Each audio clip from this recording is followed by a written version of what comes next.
तो आइए आज हम लोग कोलरॉस लॉ के बारे में सीखेंगे। कोलरॉस लॉ है क्या,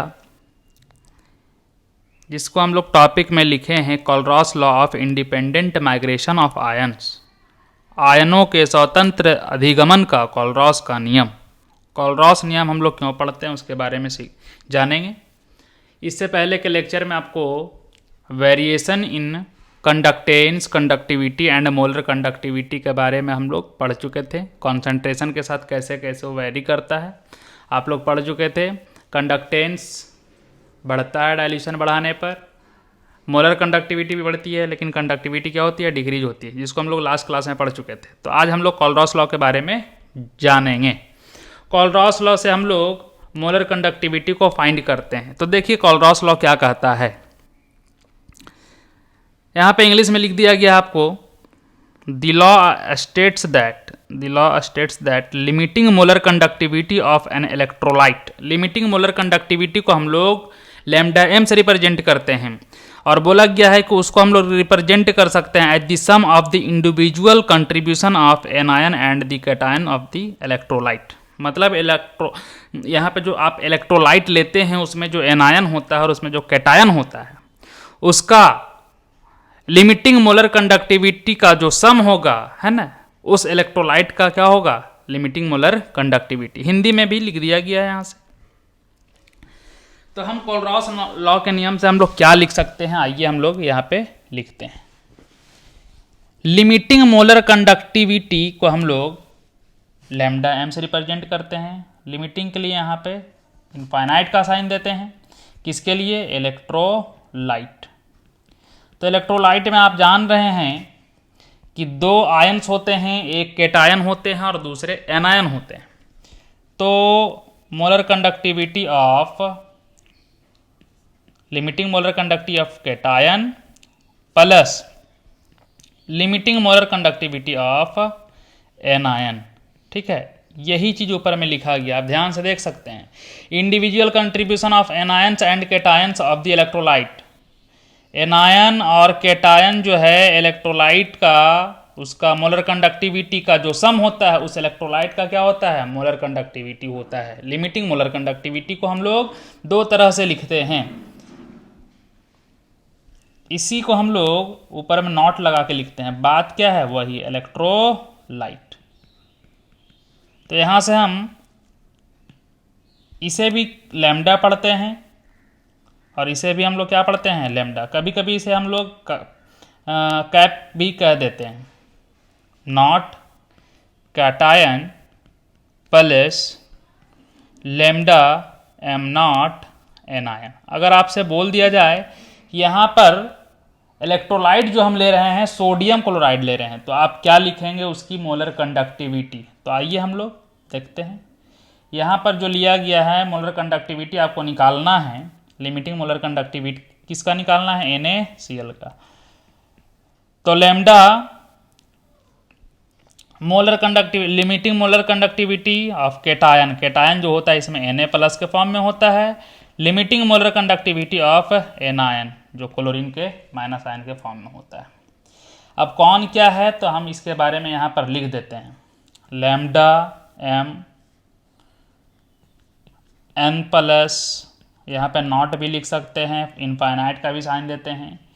इसे हम लोग limiting molar conductivity of sodium ion. Limiting molar conductivity जो है किसका है, सोडियम आयन का। तो वही यहाँ पे लिखा जा रहा है, limiting molar conductivity of sodium ion.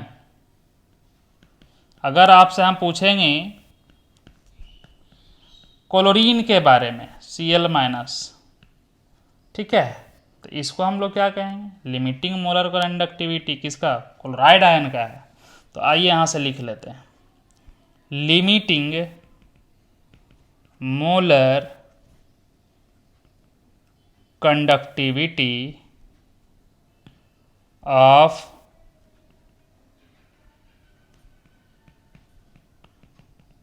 Chloride ion,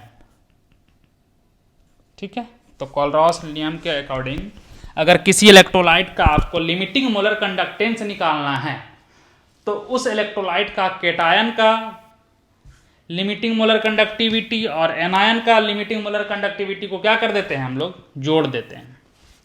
electrolyte के लिए जब मोलर कंडक्टिविटी लगाते हैं उसके लिए हम लोग इस तरह का साइन का इस्तेमाल करते हैं लैम्डा, लेकिन वही अगर केटायन होता है या एनायन होता है तो उसके लिए इस तरह के लैम्डा का साइन का इस्तेमाल किया जाता है। तो अब यहाँ पे ऐसा भी होता है कि कभी कभी एक से ज़्यादा आयन्स भी मिल सकते हैं आपको, तो उस केस में हम लोग क्या करेंगे, जैसे कि अगर यहाँ पर एक सोडियम आयन मिला तब तो ठीक है, एक क्लोराइड आयन मिला ठीक है, लेकिन अगर दो सोडियम आयन का केस आ जाएगा तो हम लोग उसको कैसे रिप्रेजेंट करेंगे, है ना। तो उसका जनरल फॉर्म क्या है, तो यहाँ पे हम बोल रहे हैं जो उसको ध्यान सुनिएगा। In general if an electrolyte, मतलब किसी इलेक्ट्रोलाइट का अगर आप डिसोसिएशन कराते हैं तो केटायंस जो और एनायंस जो हैं वो मोर देन वन हो, तो उस केस में हम लोग कैसे मोलर कंडक्टिविटी को हम लोग एक्सप्रेस करते हैं, तो उसके बारे में हम लोग लिखने वाले हैं। तो वह यहाँ पे लिखा गया है in general if an electrolyte on dissociation gives, बोला गया है कि अगर किसी इलेक्ट्रोलाइट को आप डिसोसिएट करते हैं और हमें केटायन जो देता है V+ देता है, मतलब मान लिया दो केटायन दिया तो दो V+ हो गया, और मान लिया जाए एनायन जो दिया है V- दिया है, then its limiting molar conductivity is given by. तो इसको हम लोग किस तरह से रिप्रेजेंट करते हैं, जो इसका व्यापक रूप है उसको हम लोग कैसे रिप्रेजेंट करेंगे लिमिटिंग मोलर कंडक्टिविटी के लिए। तो आइए हम लोग लिखते हैं, लिमिटिंग मोलर कंडक्टिविटी को हम लोग इस तरह से रिप्रेजेंट करते हैं। मान लिया जाए केटायन का संख्या V+ है, उससे हम लोग क्या करेंगे, लैम्डा में मल्टीप्लाई कर देंगे, और प्लस न्यू है ये माइनस V एनायन, और लैम्डा एनायन वाला जो है मोलर लिमिटिंग मोलर कंडक्टिविटी को क्या कर देंगे हम लोग, जोड़ देंगे।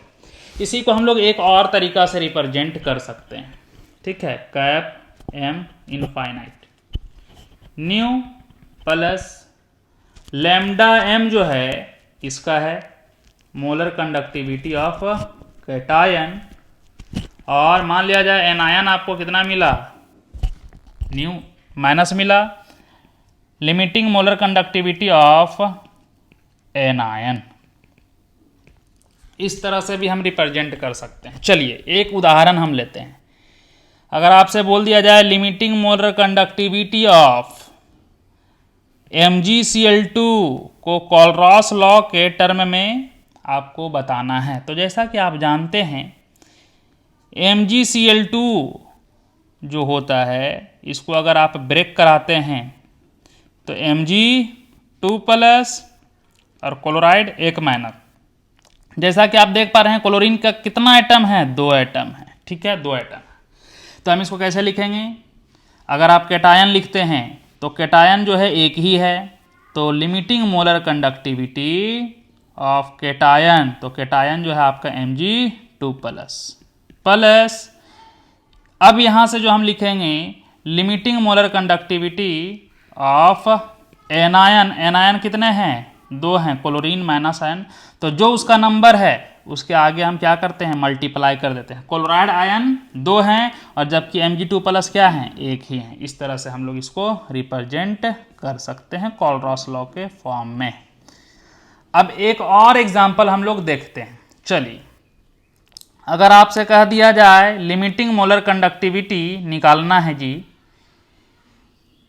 Al2SO3 का होल थराइस का, ठीक है, तो इसका कैसे लिखेंगे, चलिए हम लिखते हैं limiting molar conductivity of aluminium. तो जैसा कि आप जानते हैं एल्यूमिनियम पर 3+ चार्ज होता है, तो हम इसको इतना नहीं लिख के डायरेक्ट हम लोग 3+ भी लिख सकते हैं। तो जैसा कि आप जानते हैं Al2SO3 का होल थराइस, इसको अगर हम लोग क्या करते हैं, ब्रेक करते हैं, तो एल्यूमिनियम पर 3+, सल्फेट पर 2-, ओवरऑल अगर हम बात करें सल्फेट कितना है जी, 3 है, तो 3 SO4 का होल थराइस है यहाँ आप देख पा रहे हैं, और एल्यूमिनियम 2 है, तो 2 3 6+ है यहाँ, और यहाँ पे क्या है 3 2 6, माइनस भी है, चार्ज बैलेंस है। तो इसके लिए आपको कोलरॉस लॉ लिखना है। तो देखिए कैसे लिखते हैं, एल्युमिनियम 3+ का मोलर कंडक्टिविटी लिख दिए हैं और सम कर देना है किसके लिए, अब जो है आपका सल्फेट 2 निगेटिव आयन। अब क्या करेंगे आप, एल्युमिनियम 3+ कितना है, 2 है, 2 से मल्टीप्लाई कर लो। सल्फेट कितना है, 3 है, 3 से क्या कर देते हैं यहाँ पे मल्टीप्लाई कर देते हैं। इस तरह से ये जो हो गया आपका कोलरॉस इक्वेशन हो गया। चलिए एक एग्जाम्पल और हम लोग करते हैं। देखिए यहाँ से अगर आपसे बोल दे लिमिटिंग मोलर कंडक्टिविटी फाइंड करिए H2CO3 कार्बोनिक एसिड का, तो कैसे लिखेंगे, लिमिटिंग मोलर कंडक्टिविटी ऑफ, यहाँ पे H2CO3 को अगर आप ब्रेक करते हैं, H2CO3 को आप ब्रेक करते हैं तो आपको जो H+ आयन मिलने वाला है और CO3 2 निगेटिव आयन मिलने वाला है। तो हाइड्रोजन टोटल कितना है, 2 हाइड्रोजन है, तो टोटल 2 पॉजिटिव, यहाँ 2 निगेटिव भी हो गया। लिमिटिंग मोलर कंडक्टिविटी आपको पहले लिख देना है H+ आयन के लिए, चलिए H+ आयन के लिए, फिर इसके बाद लिमिटिंग मोलर कंडक्टिविटी आपको लिखना है कार्बोनेट 2 निगेटिव के लिए, लिख दिए। उसके बाद आपको इसमें देखना है कि H+ आयन कितने हैं, 2 हैं, तो आगे 2 से मल्टीप्लाई कर देंगे। CO3 माइनस कितना है, 1 है, तो 1 से मल्टीप्लाई कर देंगे। ठीक है, इस तरह से ये कोलरॉस लॉ के अकॉर्डिंग हम लोग इसको लिख सकते हैं। अब जो है हम लोग कुछ वैल्यूज़ लिखने वाले हैं, है ना। एक टेबल दे रहे हैं जो कि 298 केल्विन पर लिमिटिंग मोलर कंडक्टिविटी का वैल्यू है कुछ आयंस का, है ना।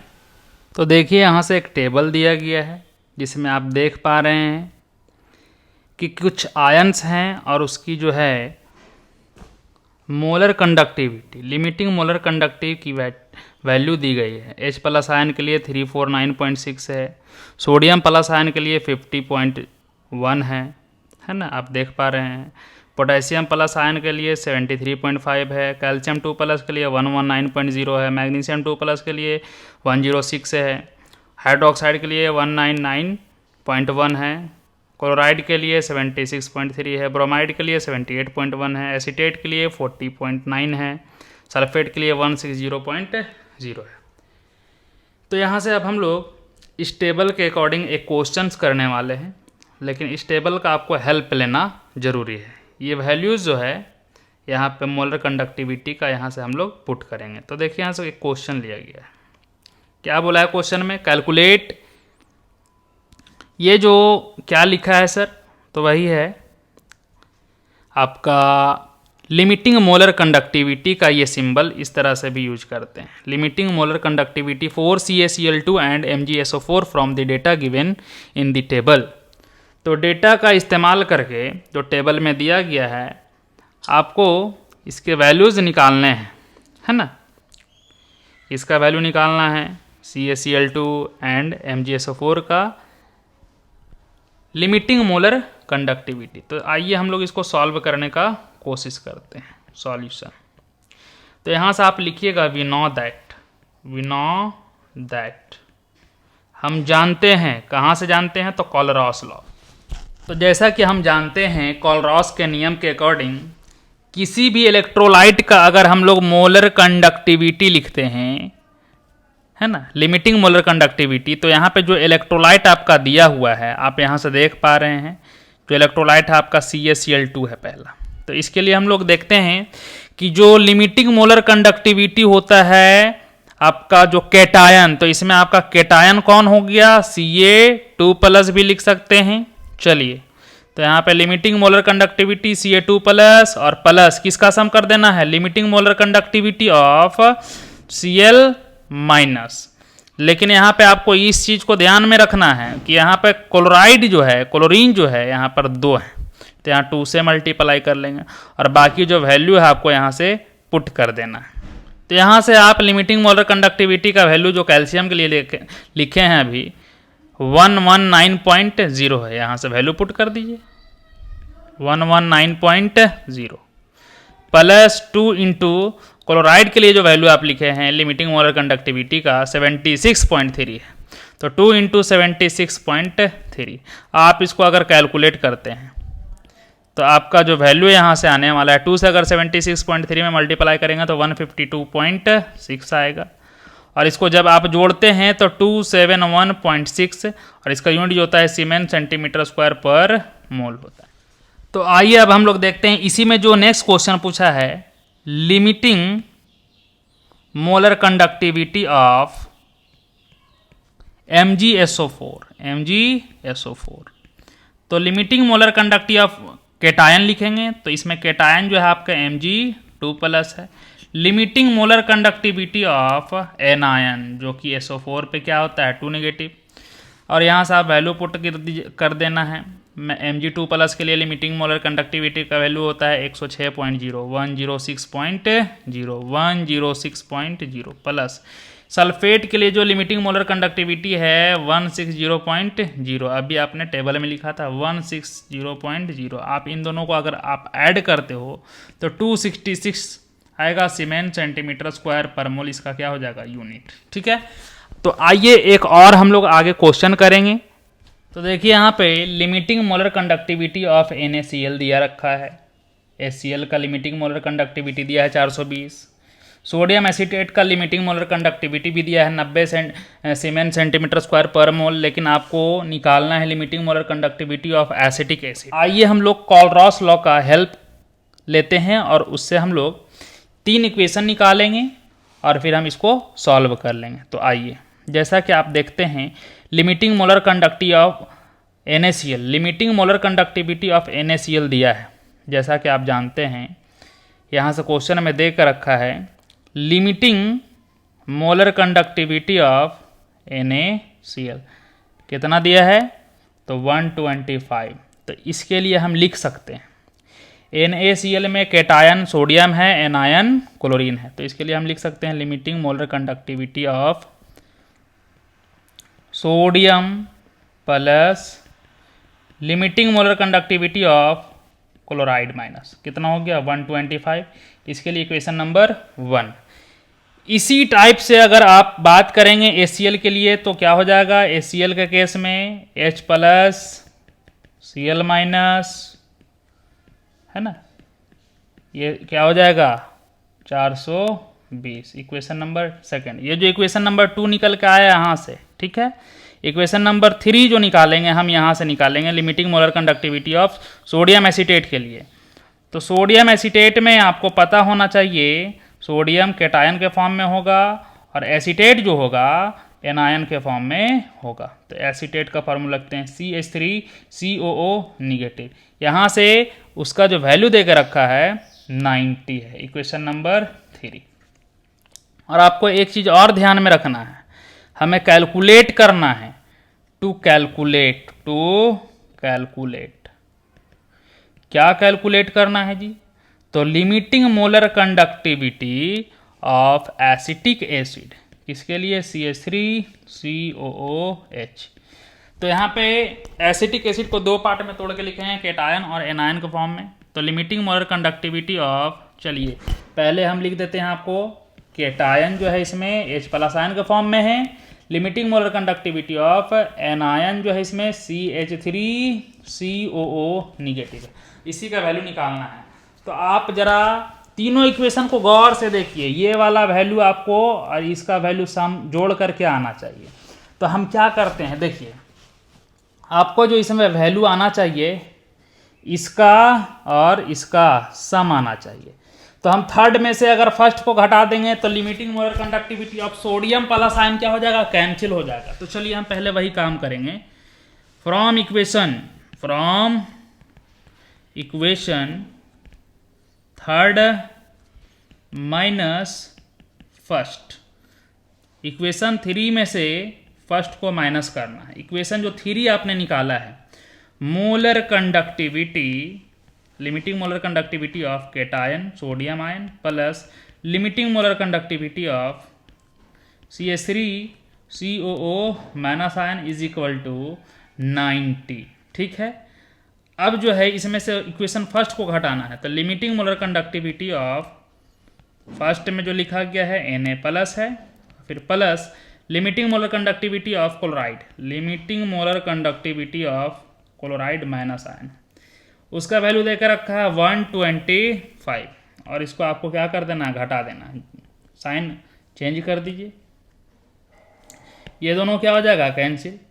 अब यहाँ से जो वैल्यू आने वाला है कैलकुलेट करके आप देख पा रहे हैं, limiting molar conductivity of CH3COO, इसको हमने लिख दिया, और फिर प्लस यहाँ था पहले, लेकिन अब तो साइन क्या हो गया, change, minus limiting molar conductivity of chloride minus ion.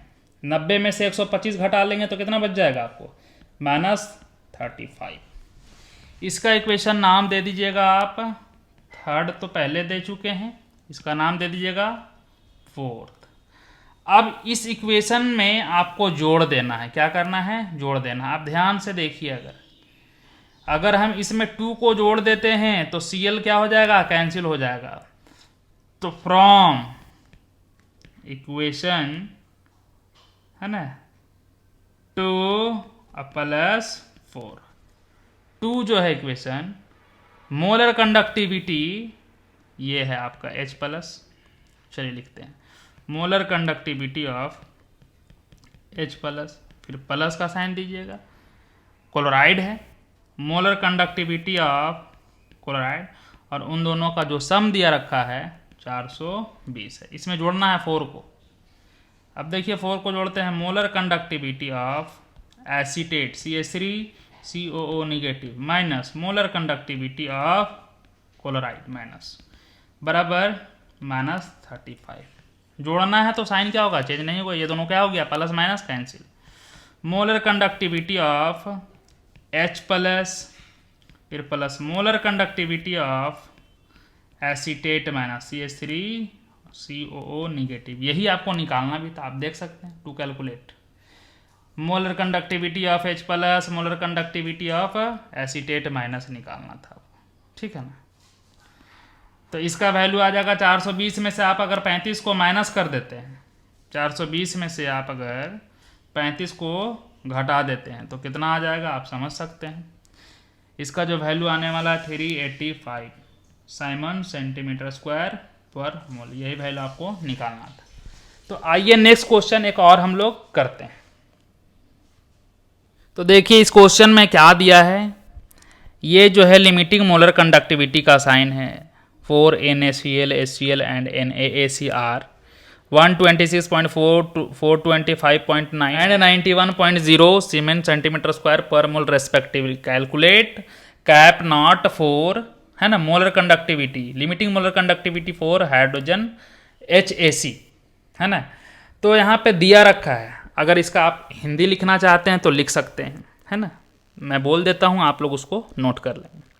तो लिखिए NaCl, HCl तथा NaAC की सीमांत मोलर चालकता क्रमशः 126.4, 425.9 तथा 91.0 सीमेंट सेंटीमीटर स्क्वायर पर मोल है, ठीक है।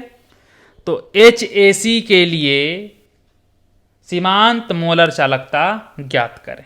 तो आइए जो भी दिया है उसके लिए हम लोग लिखते हैं, क्या क्या दिया है, उसके बाद कैलकुलेट करेंगे। जस्ट जो इससे पहले हमने क्वेश्चन कराया है उसी तरह का ये क्वेश्चन है बाबू, तो इसे हम लोग सॉल्व करने का कोशिश करते हैं।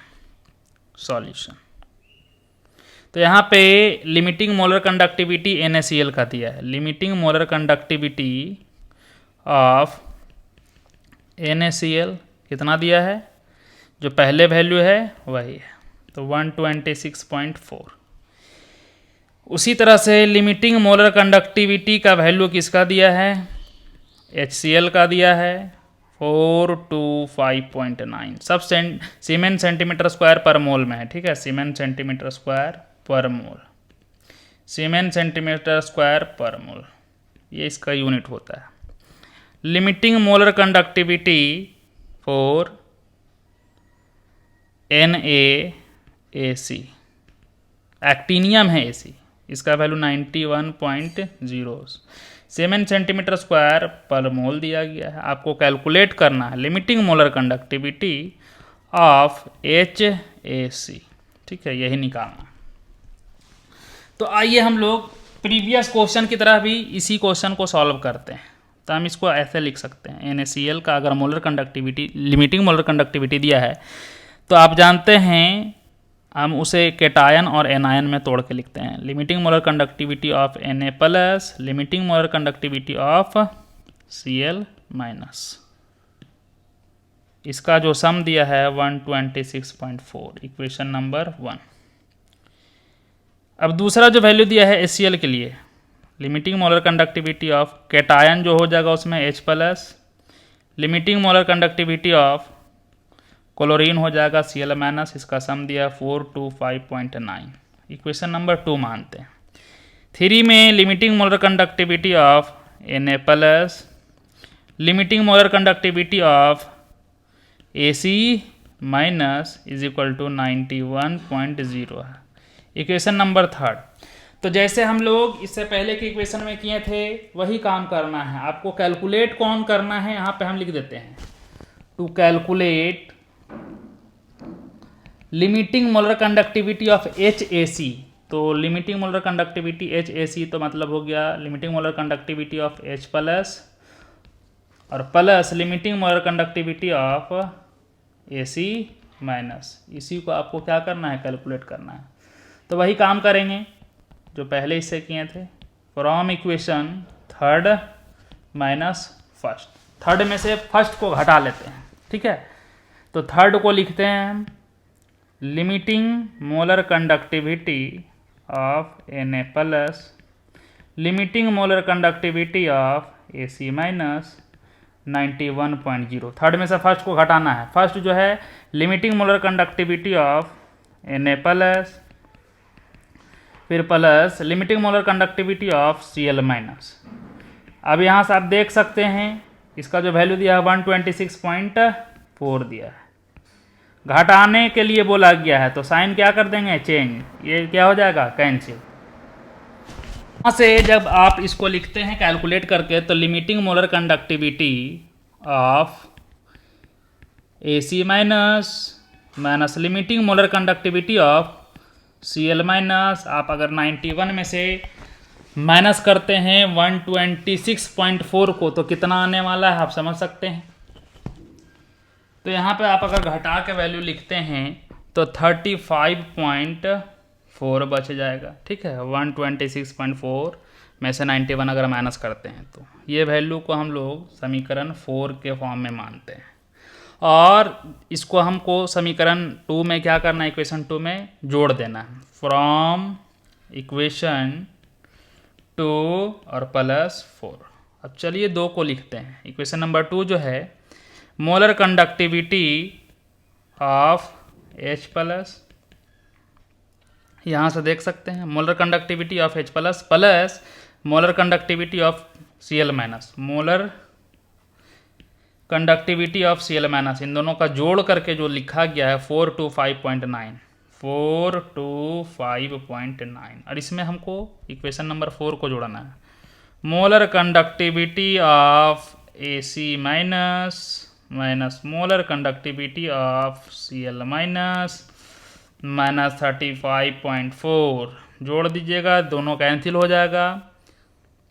Molar conductivity of H plus, यहाँ भी क्या है, साइन क्या है, प्लस है, तो molar conductivity of AC minus और यहाँ पे क्या हो जाएगा, साइन क्या है, माइनस है, तो 425.9 में से अगर आप माइनस करते हैं, कितना वैल्यू माइनस करना है, 35.4, तो आपको जो मिलने वाला है 390.5 सीमेन सेंटीमीटर स्क्वायर पर मोल, ये आपका आंसर होगा। तो इस तरह से यही वैल्यू आपको निकालना था, आप देख सकते हैं, है ना, यही वैल्यू आपको निकालना था। तो एक क्वेश्चन आपको होमवर्क के लिए दिया जाता है जो कि इसी तरह से आपको कैलकुलेट करना है, जिसको आपको यहाँ पे हम लिख देते हैं। तो लिख लीजिए क्वेश्चन को। तो आपको इस क्वेश्चन को कैलकुलेट करके आना है।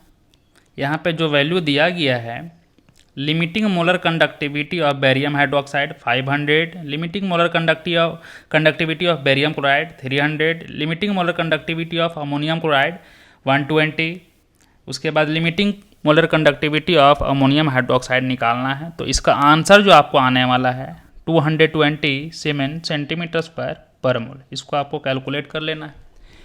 इससे आगे के लेक्चर में हम लोग फैराडे का लॉ सीखेंगे, जिसमें आपको 2 लॉ पढ़ना है, Faraday first law of electrolysis and Faraday second law of electrolysis.